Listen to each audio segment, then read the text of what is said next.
Hi, I'm Jooles, and today I'm at the XLMOTO garage where we're going to be trying to explain all the different things about tyres.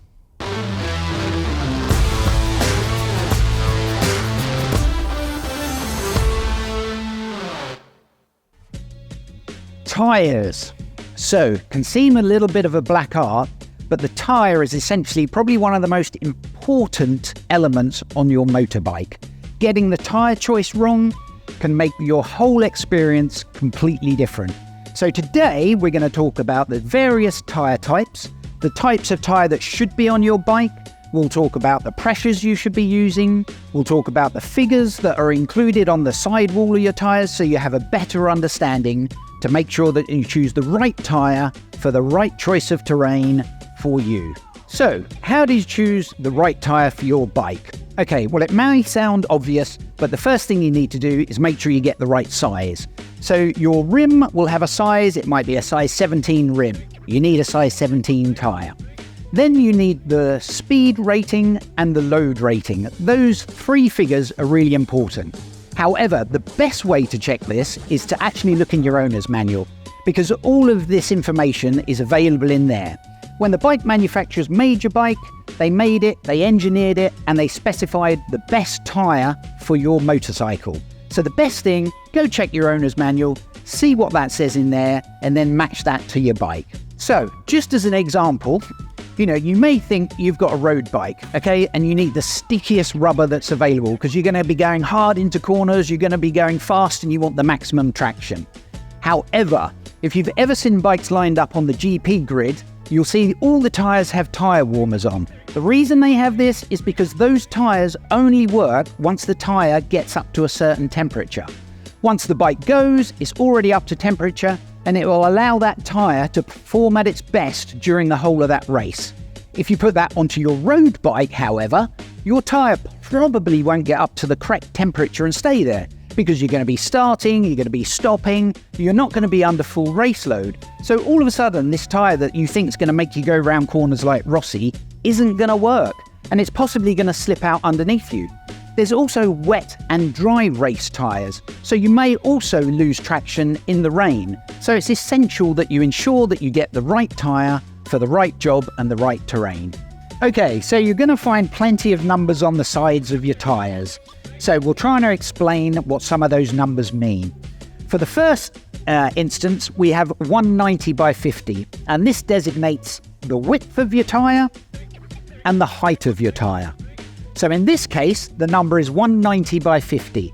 Now that means that it's 190 millimeters wide, and you might think that 50 means it's 50 high. For some reason it doesn't. It's actually a percentage of the width of your tyre, which means that if this is 190 and it's 50%, then this is 85 millimeters on the depth of the tyre.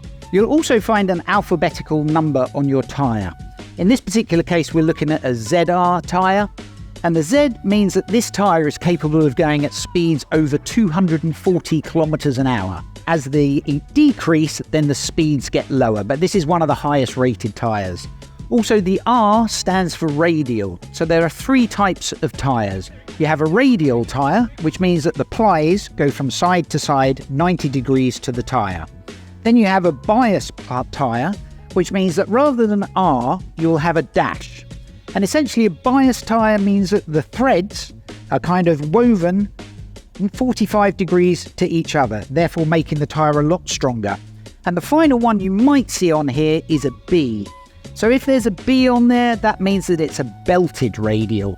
So as well as having the cross ply that goes this way, it also has one continuous strand or many strands that go round the tyre. And this provides for a smoother ride, more stable, and means that there's less chance of you getting punctures.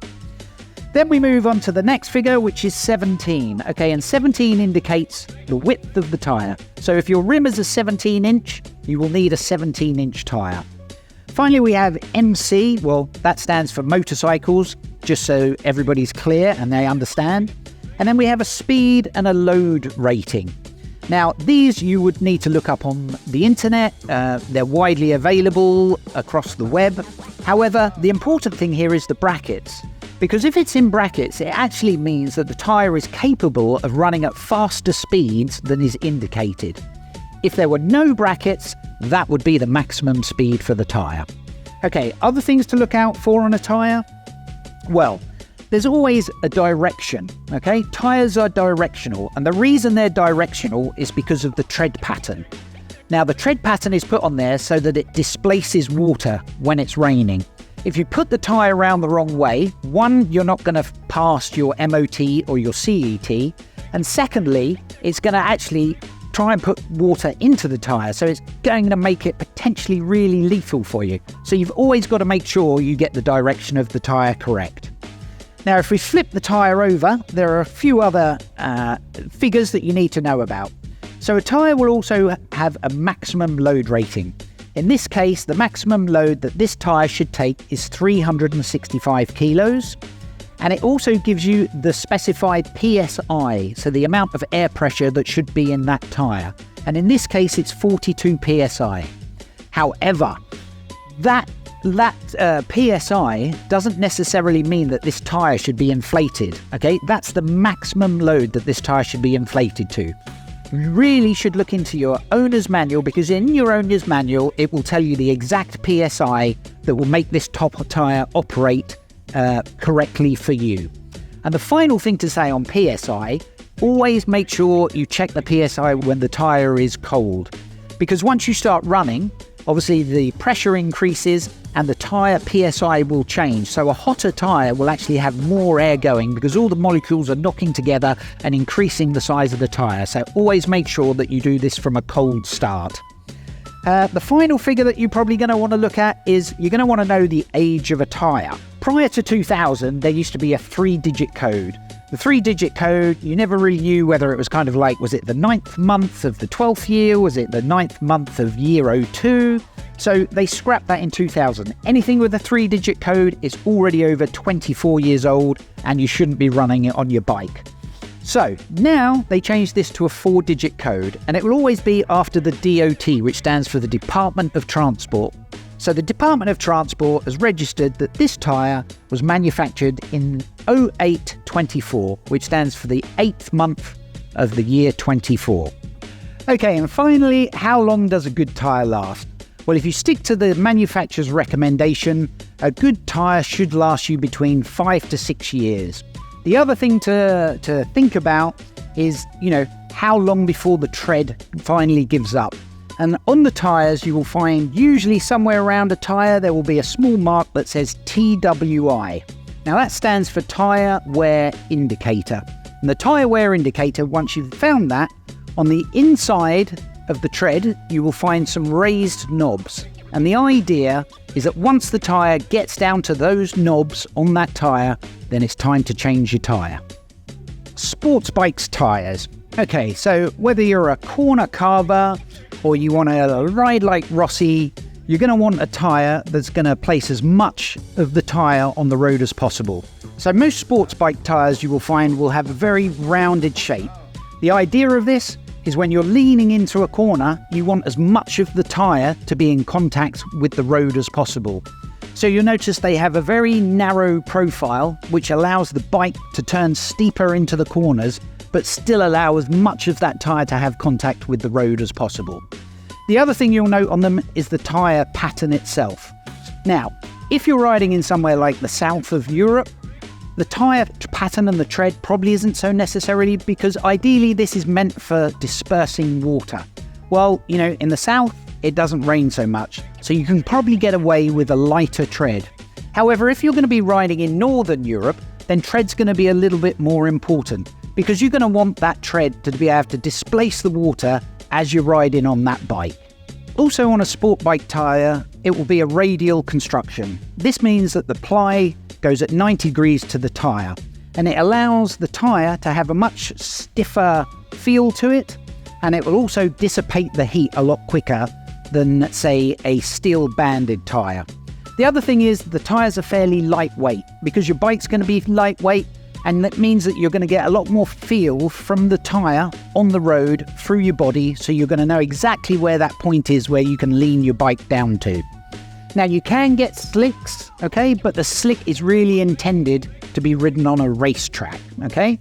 So if you were to have a slick, it's going to be wanting to be run at the right temperature in order for that rubber to work its best.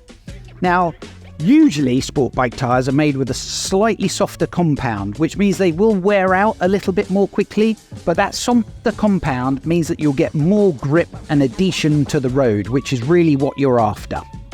The next tyre that we're going to talk about is going to be a crossover sport cum touring tyre. Now the main difference on these tyres is that they will have a higher sidewall and they won't have such curvature on the tyre themselves. So this is intended so that you have more stability in a straight line.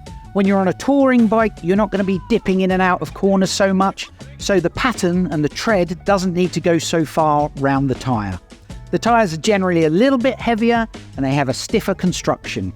The compounds that they use will also be slightly firmer and slightly harder, because you're going to want to get the best out of that tyre for both long distance and going into corners. So you'll find the compounds are a little bit harder, the width on the side is a little bit higher, which also means that it's a slightly more comfortable ride, because it means there's more air within that tyre to take up any bumps when you're going over the road.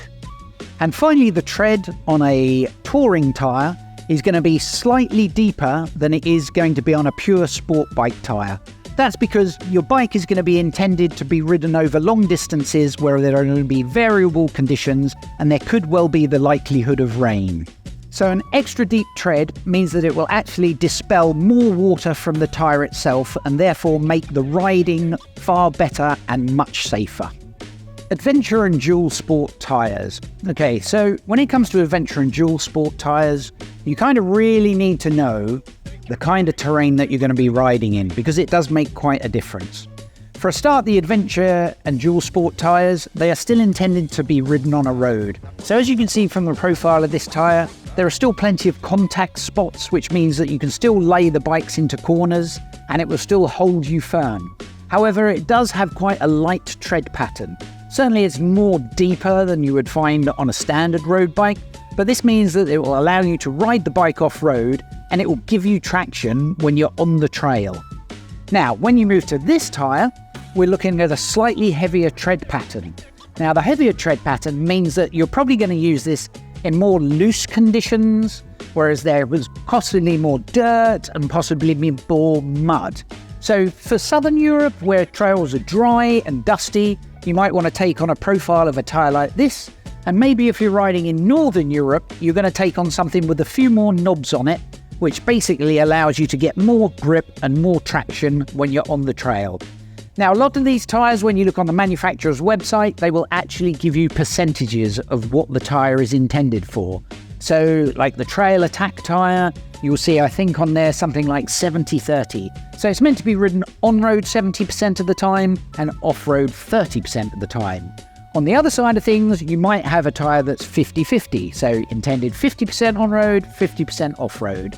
And then you come to tyres with big knobs and big spaces in between, which allows plenty of mud clearance, and this could possibly be used probably 70% of the time off-road and 30% of the time on-road.